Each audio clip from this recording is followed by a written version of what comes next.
All right. Good afternoon, everyone. Hope you're all having a wonderful Tuesday.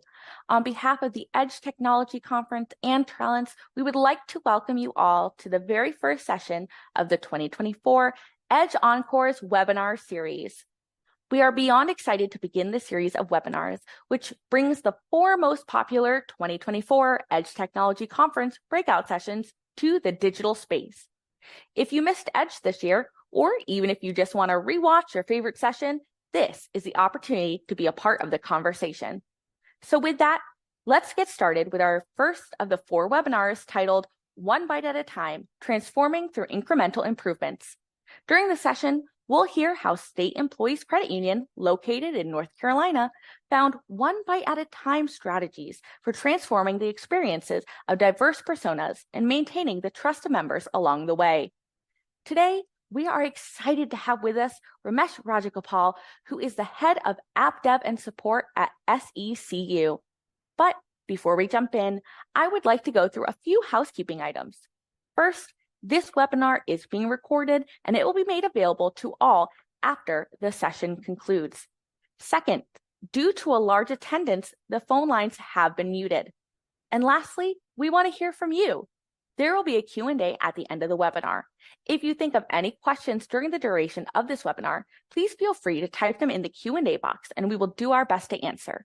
If you have a question that does not get answered by the end of the webinar, please send our team an email at info@trellance.com and we'll get back to you in a timely manner. You can also answer yes to the poll that's on the screen right now, and one of our Trellance team members will reach out to you soon after the webinar concludes to discuss the topics during this session. Thank you all again for being here for this webinar, and without further delay, here's Rammesh. Thank you everyone for joining. I'm Rammesh Rajagopal. I head the Application Development and Support Organization in SECU, also called State Employees Credit Union. We are number one credit union in the state and number two in the country, thanks to our 2.8 million members and a 50 plus billion portfolio. Again, thanks again for joining. I'll be talking about the topic that mentioned here. So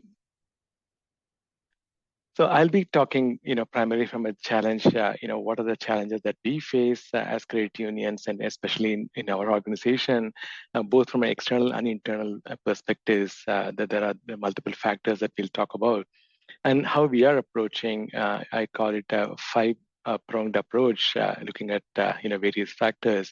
And again, it's not just theoretical, but we start implementing some of them. And I'll talk about two specific examples on, the focus on the foundational initiatives and the impact we got so far based on those initiatives.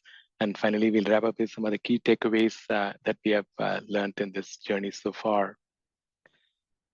With that, we could see that there are multiple challenges in this financial, services industry, especially the credit unions, both from external and internal perspective.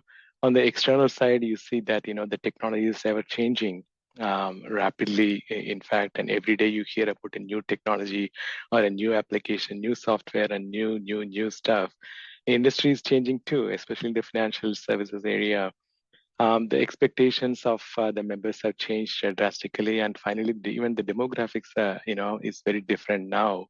Internally, again, I go with the classic approach: people, process, and technology. And I'm sure we all have challenges in those fronts. Let's deep dive into each of these areas. When you look at the demographics, interestingly, we see that 40% of our members are millennials or Gen Zs. Again, credit unions have been here for a very long time, and we are an 87-year-old company. And we could see that all kinds of personas are there, using the credit union. And more so with this, generations of members existing in the institution, we could see it's changing too. It's good to know various personas, but it's very important that we address the expectations for those personas too. And even though digital is a very popular channel, we still see a good number of members visiting the branches. We are a branch-heavy, credit union. We have over 280 5 branches all across North Carolina, and we could even see more than 40% of the members, visiting these branches. Again, if you look at these members, they're not just going for transactions. Some of them, yes, for transactions, but also for experience or for relationships. We'll talk about that too. But again, the bottom line is their expectations are very different now. Again, various channels are being used, not just digital and a branch, but also ATM. You can do everything on a mobile app, but not getting a cash, right? At least for now, even though we talk about cyber currency and so forth. And then, we recently introduced a chat functionality with the virtual assistant and a chat agent, and we could see tremendous adoption on that with all kinds of members, not just the millennials. And the other critical, expectation from the members is that they need information quickly. They need transaction to show up quickly. I mean, recent example, I deposited one of the check in my financial institution, and they said it will take 5 business days before it shows up. I don't think that's acceptable anymore, right? Maybe in the past, but now people want right away, right? As you deposit, you expect it to be there available soon. But when it's shifting to industry and the technology side, you could see that we are getting crushed by multiple factors, right? There are big banks, rapidly increasing, and then also the fintech and different kind of niche players coming into this. Another example is embedded banking. Who expected Apple to launch, right? For example, recently I saw an email PayPal. I use PayPal for transferring money, and then they said, "Can you, we offer a checking account. We can, they provide fixed deposits." I was like, "Wow." Everyone, we could see a lot of small, big, it doesn't matter.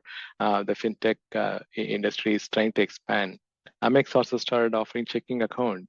Traditionally it is a credit card company, but we could see that the scope of these financial institutions are also increasing, ultimately competing with credit unions. When we saw the number of credit unions in the past decade, there's a 30% reduction, which is shocking. Maybe it's getting consolidated, but still the lesser number of credit unions is of concern that we need to see why it's happening. Is it any of these causing this or something else? We'll talk about that. And lastly, the open banking. Some of you may be involved in this already, and we have a timeline that we have to all adhere. And this is new to US and Canada, but European Union and some parts of Asia are already onto this. So this is more of a compliance, and consumers have the right, and these aggregators have this right of information, and we have to comply to that. So demands are going to be there, not only from compliance and regulation perspective, but also from other trends happening that we have to cater to. Finally, on the technology side, if you see, if you are in a legacy core, did not move to a new core, which is modern core, probably you have a what do you call complicated architecture, infrastructure, and the spaghetti integration too. But look at the modern cores; they are like all in one core, right? Pretty much right from core banking to lending to credit card to all. You can get multiple, including a CRM, a mini CRM, and even a warehouse, and then providing some AI/ML functionality. So, we definitely have to give it a serious thought on these modern cores if you are in the journey of migrating to a new core. And we all hear about cloud, right? It's not a bad word anymore. We have to, and it has become part of our life. May not be everything on public cloud. Maybe it may not be private cloud. Could be hybrid. Could be a combination of public/private/ on-prem, depending on. But ultimately, all I'm saying is, we credit unions have to have a clear strategy when it comes to cloud or AI/ML or even data. We will talk about that too. But these are the challenges that I could see from an external perspective. But internally, if you see within the credit union, again, as I said, we are like 87. I'm sure several of you have been there for a very long time. That also means some of the employees, are nearing the age of retirement or beyond, and we need to look at that. And when people have been here for a long time, a lot of knowledge is tribal. It's in their head. It's important that that knowledge is captured, documented, and continued. We have to move away from people dependent to system dependent. That way there is continuity when it comes to operations.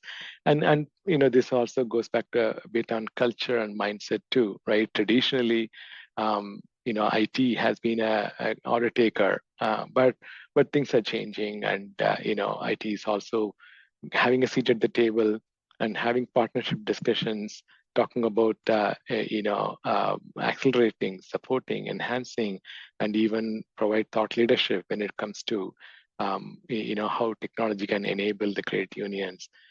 When you come to looking at the processes, if you see again, we could find internally a lot of manual and non-automated processes, sometimes not standard to, not necessarily on the external facing processes, but internal facing processes.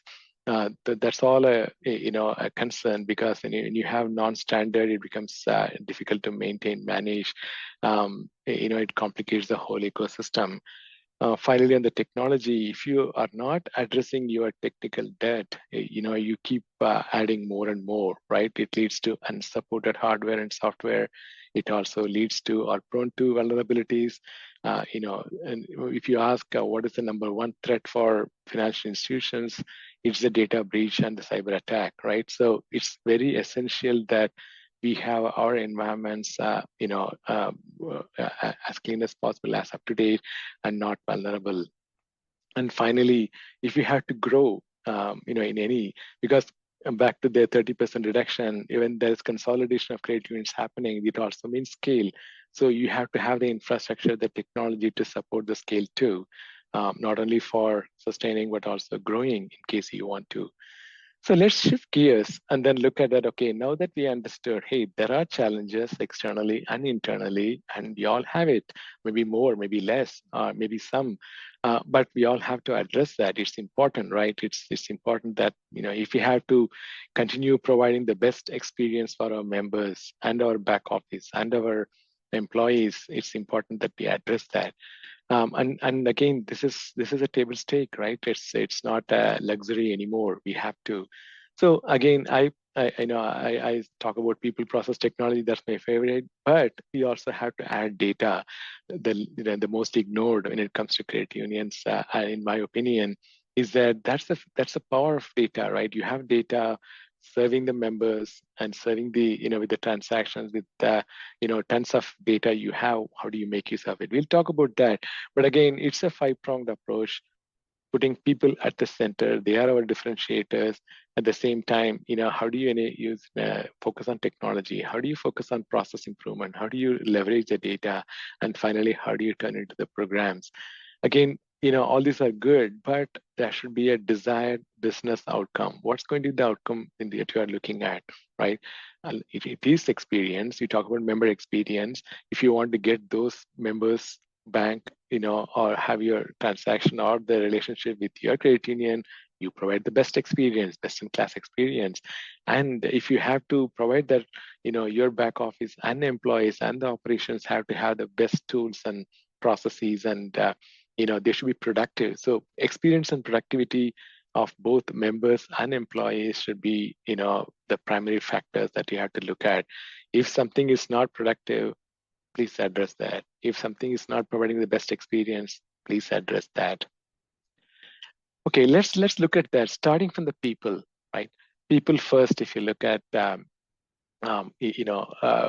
traditionally we have been, having people for a long time, which is good. They have deep, culture. They have deep knowledge.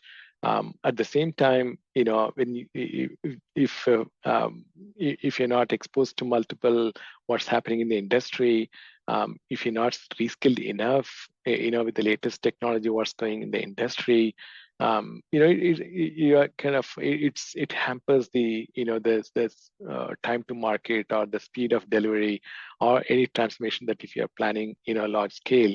So sometimes you may have to augment with external workforce for the specific skill set, assuming you are bringing a new technology. You may have to bring new people also with that expertise, while we focus on reskilling, upskilling, right? It should be kind of augmenting that. So always strike for balance. That way, you don't ignore your existing people, which are who has deep or who have deep knowledge, domain expertise, and good culture. You need to balance with new hires as you feel appropriate. And then this also means culture and the mindset too, right? If the employees have traditional mindset of, hey, let business tell what I should do and I'll do what they want. Well, that worked in the past, but not necessarily now. Again, IT should be there, or we all should be there, to enable, to accelerate, and have thought leadership. Everything, all are welcome, right? Ideas can come from branch, or ideas can come from member support, ideas can come from back office, but we have the mindset to share and contribute, to the credit union. Finally, get the exposure. Exposure like this, where you share your pains, your challenges, and hear from others how have they have done. That's the best way to learn. In the absence of industry exposure, what you have, we have to learn from each other and be the thought leaders to others too.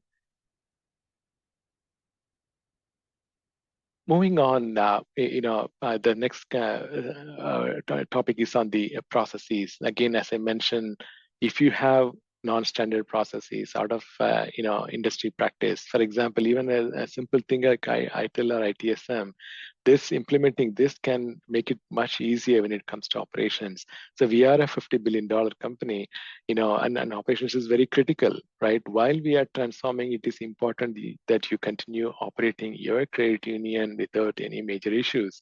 I mean, issues are going to happen. We cannot avoid. The recent CrowdStrike is a good example, but how quickly we can come out of that? What do you learn from that? How do you address that? And how do you minimize that? If not avoid, at least minimize, or how soon you can recover from an incident, right? Having these best practices, focusing on short-term fix or long-term fix or root cause analysis, of major issues or even recurring issues will help you reduce them and hopefully avoid them together. And then we understand that not every transformation can be agile, but wherever possible, when it comes to business as usual, can you use agile processes where you can deliver much faster, not taking months or quarters together or even years? Prioritize. That's a very critical component, right? When on one side you have to transform to survive, to thrive. On the other side, you have to operate and meet the demands of today. So it's like it's always a battle between today and tomorrow. How do you balance that? Not only through prioritization of what is required.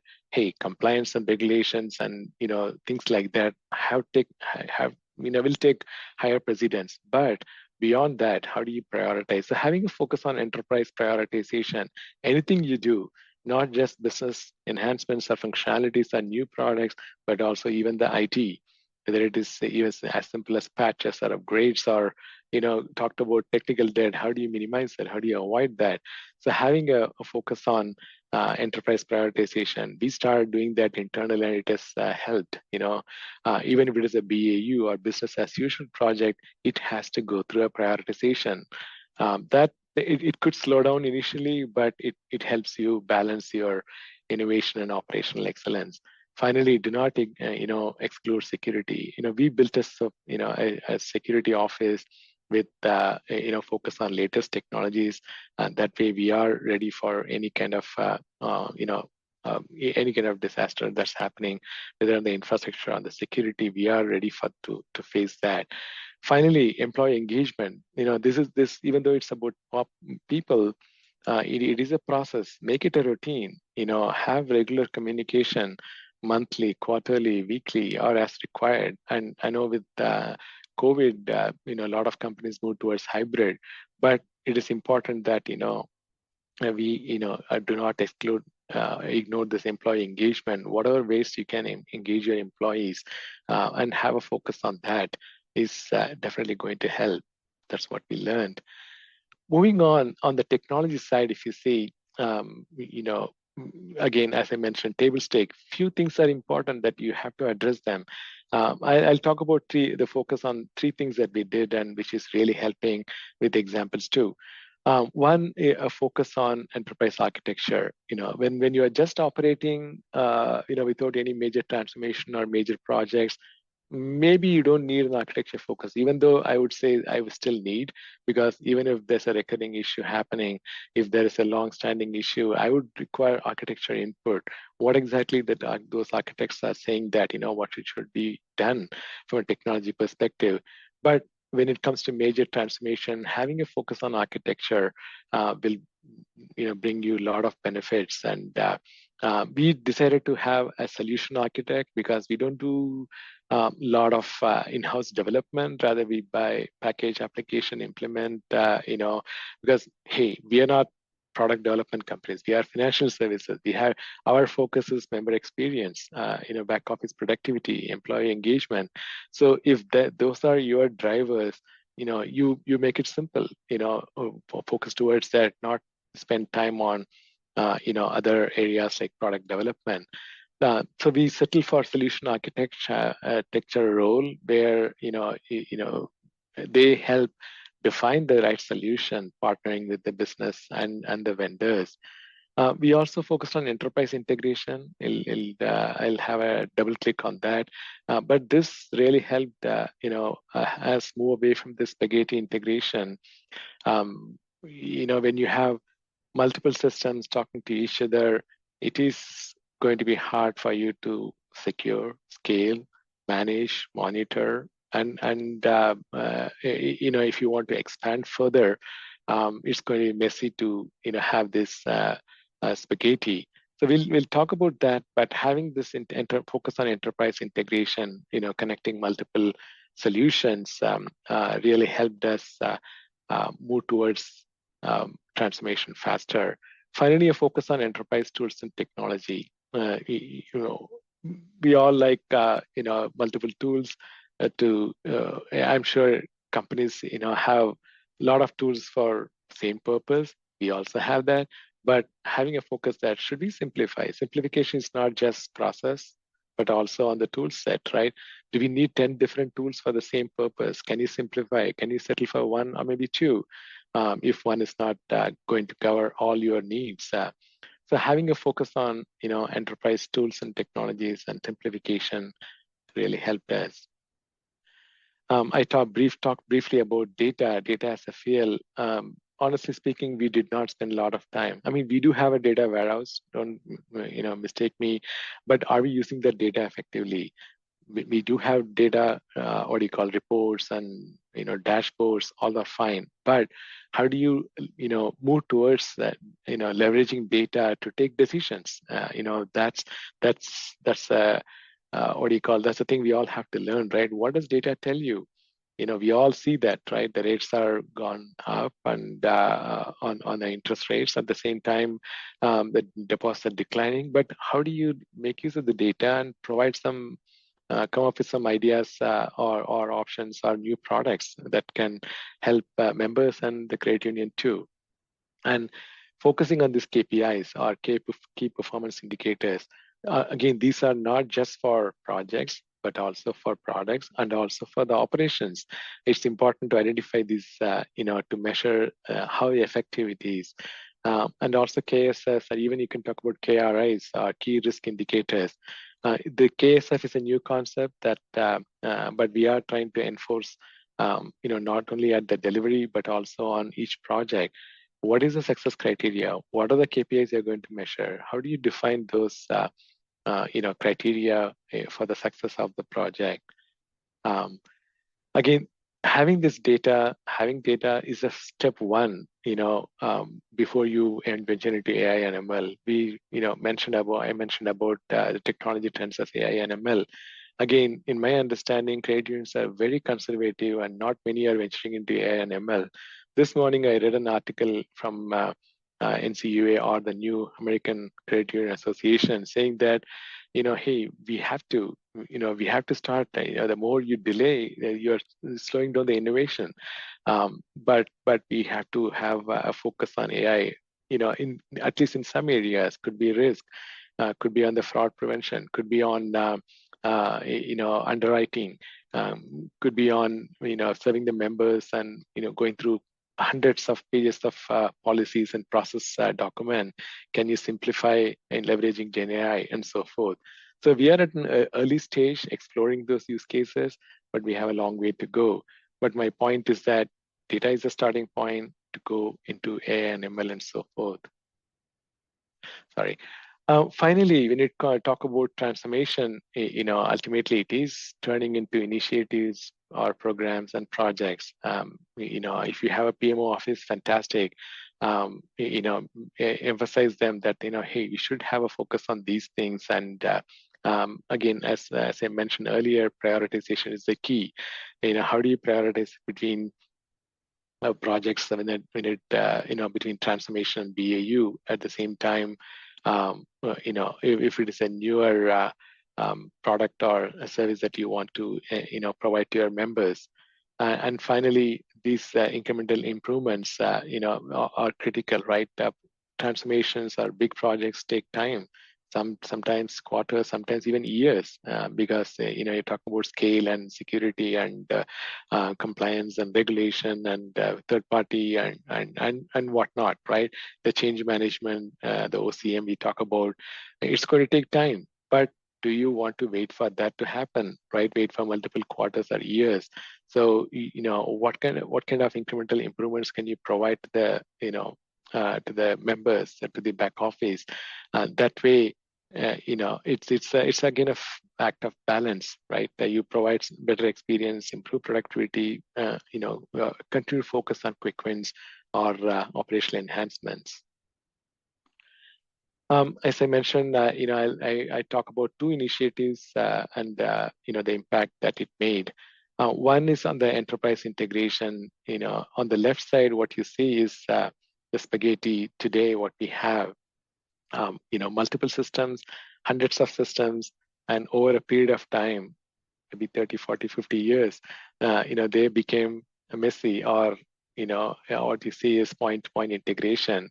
Again, all are fine. We're not here to find why it happened, right? It all happened for multiple reasons. Could be technology limitation, could be lack of APIs or web services that time, or could be the growth, exponential growth we had, on many other reasons. But today, we see that that's not going to scale. When it comes to security, it's going to be hard. When it comes to scaling, if you want to add more functionality, is going to be hard. Building, maintaining, managing these integrations. So as a step one, what we did was introducing this enterprise integration at the middleware, a kind of a layer insulating from the service channels to the core systems. This way, any of your service channel, whether it is digital, mobile, ATM, cars, even branch, or the chat, right? The systems supporting them will talk to the enterprise integration. You call it bus, or you call it middleware. That layer is going to have everything for you. It's going to have the catalog. It's going to have those APIs. It's going to have the information that you can consume. The experience APIs that you can talk to. They in turn talk to the core systems, whether it is a core banking that you have, or the lending system, or the insurance systems, or the external systems. Everything. When you have this, replacing one on either side is going to be much easier. If you want to replace a service channel with a newer technology, it's much easier to do that, because you are not going to do this point-to-point integrations anymore. Rather, you talk to the middleware, and middleware is already talking to the core system. Same way, if you are replacing the core system, any component, you just have to go and change that only with talking to the middle layer, and the service channel has no or minimal disruption. So this implementing this took almost a year for us to have it in the cloud, making sure it is easier for us to scale secure. But now that we have, we could put multiple APIs, as many as 60, 50, 60 APIs now, but it's going to grow only. This has really helped us insulate from both. And in one case, we could even enable an API, a functionality in less than 4 weeks. Imagine, you talked about agile. That's moving towards that. So when you have the right technology, the right platform to support your what do you call functionalities of the project, it becomes much easier. So invest on this foundational stuff. I would say this if you don't have one already, this can be a step one. I highly suggest to do that. The other example is the focus on enterprise architecture that I talked about. That has really reaped as benefits. We are able to challenge these solution architects, come back with a strategy on documents, enterprise document strategy. How do you go about, sorry, how do you go about, should we have a central documentary system where all documents, statements or checks or others can come into one place, or or should it be, fragmented? You talk about data democratization. So it doesn't matter. Data can be in multiple places, documents can be in multiple places, but you build a middle layer through the enterprise integration and provide an interface for the back office or the operations. And anything you can search, it doesn't matter where the source of the data or the document is, you're going to get that experience. So these architects are able to come back with those recommendations on what can be. So if you're setting a strategy, having an architecture input helps you define that or accelerate that. Talking about initiatives, again, this is, if you don't have already one, highly recommend to have a focus on metrics. Unless you have metrics, it's difficult to measure whether you are successful or not. Again, I talk in three aspects. One is quality, another is quantity, and third is value, right? You have to have metrics to measure in all areas. When you talk about quantity, it could be number of defects, number of releases, number of functionalities you enable when it comes to internal measurements or a project-specific measurement.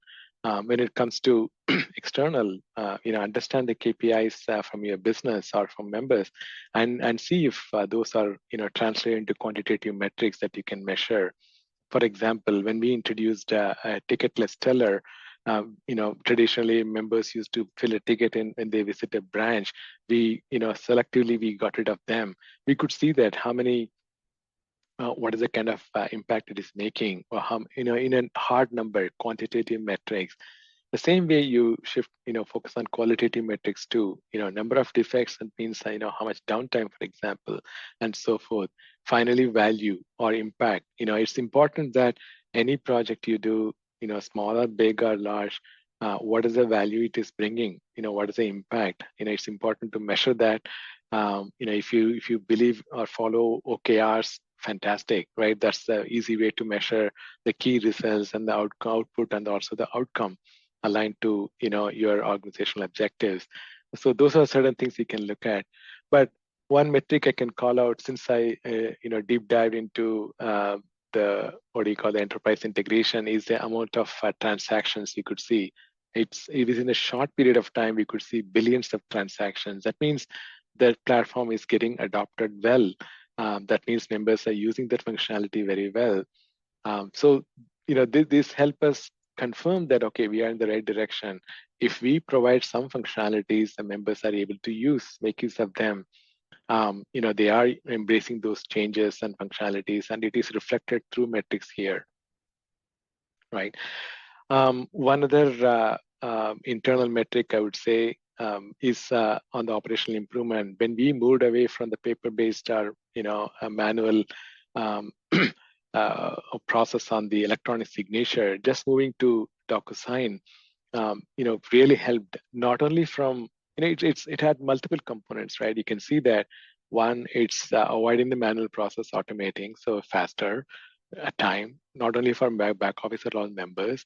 to the effort involved in the manual process. If you have to, a member has to go to the branch or mail, the back office had to, read and scan and upload. Look at the time saved, or avoided from both the sides, members and the back office of the operations. And then paper, talk about go green. You are saving number of papers too, and support the go green initiative. It's multiple components, right? So look at the areas where processes can be automated, simplified, and also have additional benefits like go green. All right. Finally, I want to wrap it up, right? It's transformation. We are in the beginning, or maybe 2 years into the transformation. We understand it is a process. It is a journey. It's not an event, right? It's not like, hey, transformation, 1 year you are done and move on. No, it's a journey, but it'll be delivered through projects and programs. But transformation, you need to continue focusing, keeping it as a process and journey. And I would say, look holistically, right?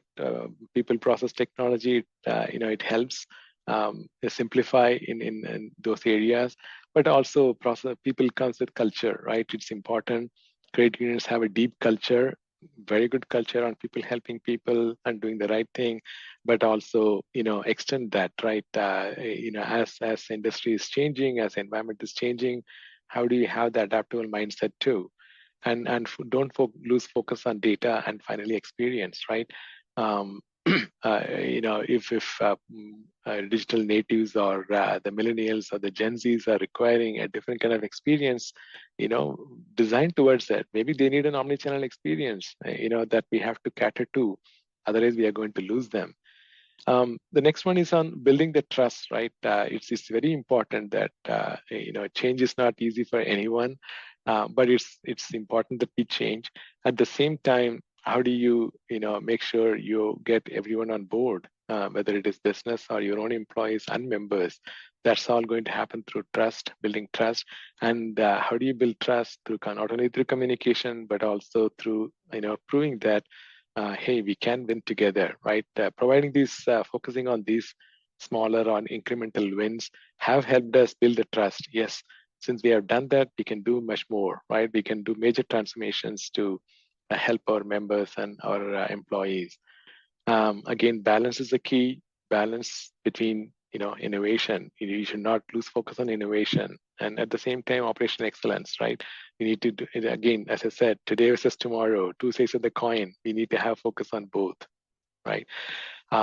Focusing on continuous improvement, operational excellence. These things, whether you apply Six Sigma or whatever your favorite, but having that focus on process automation, process simplification, elimination, automation, even start looking at automation. If you're not ready for RPA, that's fine, but wherever you can automate, look at those opportunities to help. That's pretty much I had to share. Thank you for your time. And if you have any questions, I'm happy to share. Yeah, everybody, there is a Q&A button here in Zoom. So if you want to go ahead and click that, type a question. I do see a few in there already. So as we kind of maybe answered those ones, if you guys have additional ones, feel free to type them on in. Ramesh, the first one that I kind of see here is somebody's asking, what can somebody do right now to kind of start having those wins? What can somebody in a credit union do right now? Gotcha. Again, if it's hard to do on all three, people, process, technology, one thing I would say, not many credit unions have invested on a lot on technology. So see your technical landscape, right? Do you have a technical debt? Because often, the lack of technology, the right technology puts limitations, right? When it comes to enabling new functionalities. So start with that a simple thing. Hey, do you have the right technology?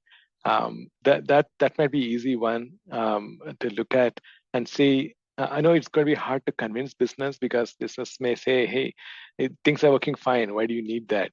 But that could be a quick win, I would say, that you can start looking at what can be done because process change is hard, right? It's going to take time.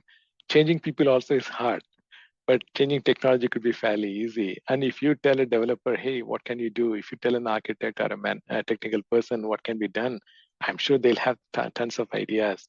So if you want to do something today, I would say, look at your technology. Ramesh, something that you just said actually reflects, and I guess this next question can piggyback off of that. Somebody's asked, what advice do you have for gaining more adoption to new technology for your credit union? Good question.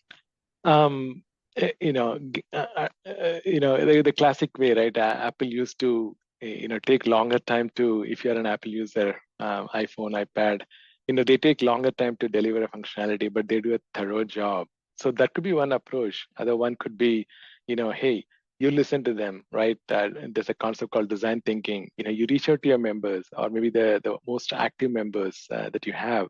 What are you looking for, right? You can start the other way. If you have a survey mechanism, if you have a way to hear their feedback or their ask, that's what we are trying to do too, right? When we launched the impromptu survey, we could hear tons of feedback. This is what we need. So it was interestingly not just on technology, the experience, but also on new products that we are looking for from the credit union.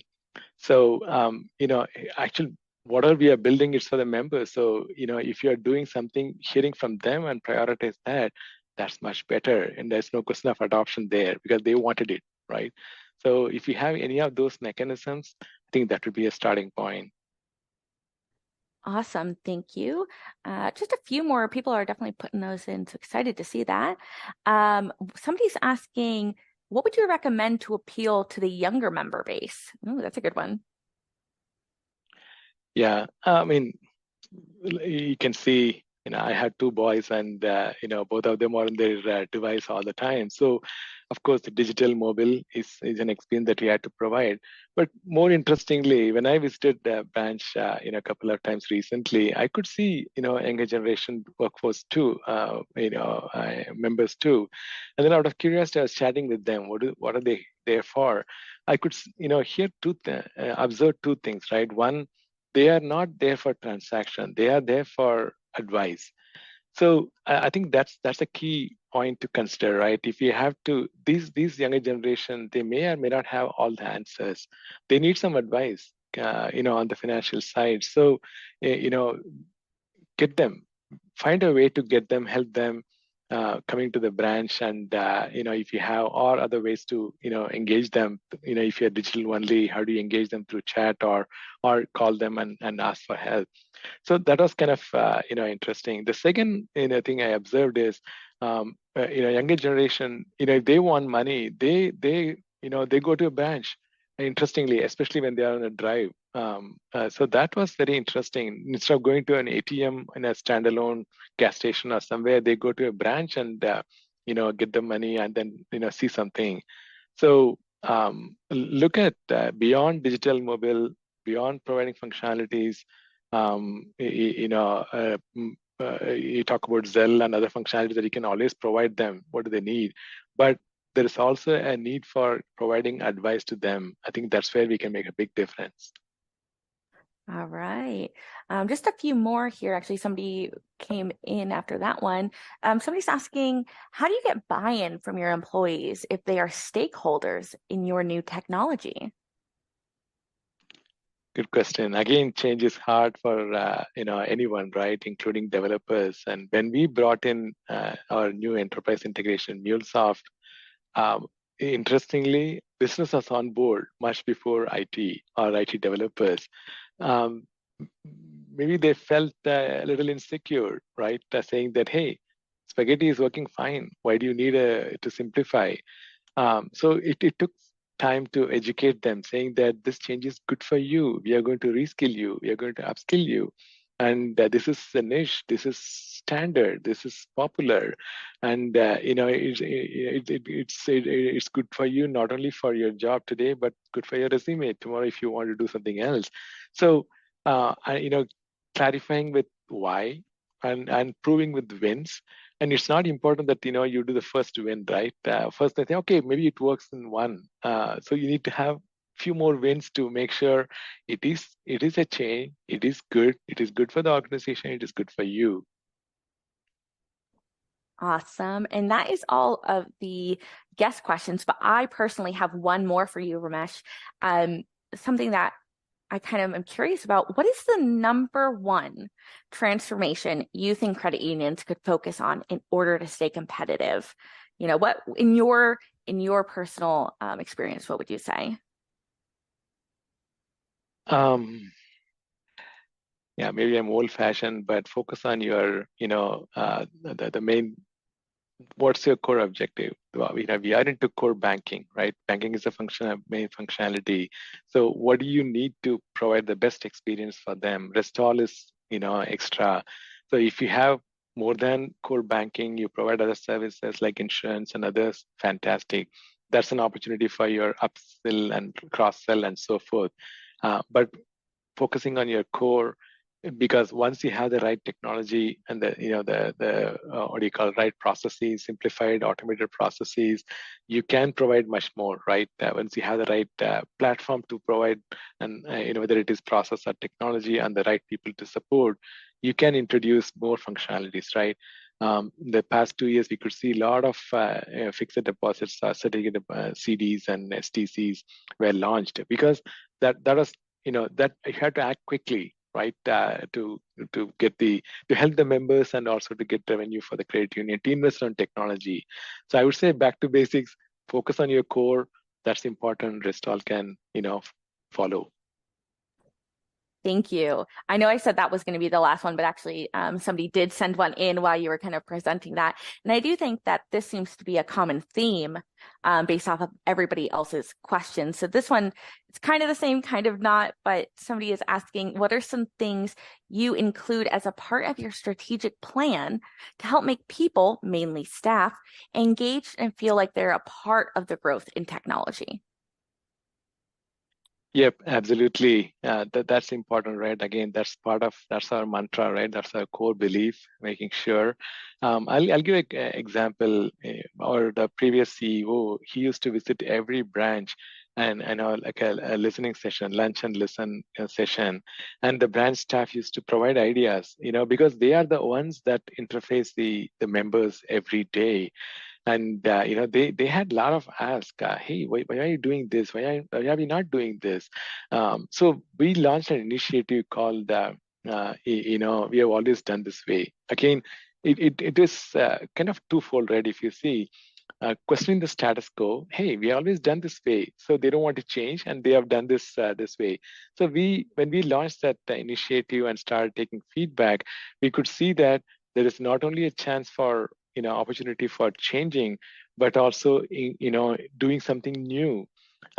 We got a lot of good ideas from the field, from the branches, from the members, or through the branch network. We could hear tons of ideas that we could again consolidate a group and prioritize and pick a few of them and enabled. We did that. So things like that could be explored, to make it happen. All right. Thank you so much, Ramesh. I believe that was our last question that we have. If you guys do have any other questions, we definitely will answer. We can answer that on an individual basis. But if you are good, I'm going to kind of do our outro. Great. Thank you so much. All right.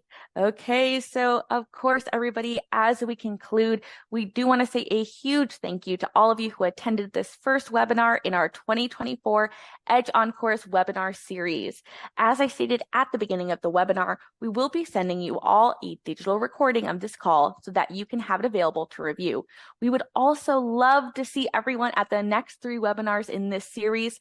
So to register, please visit trellance.com/edge-encores. And I've put that link over there into the chat. So you should be able to just go ahead and click that.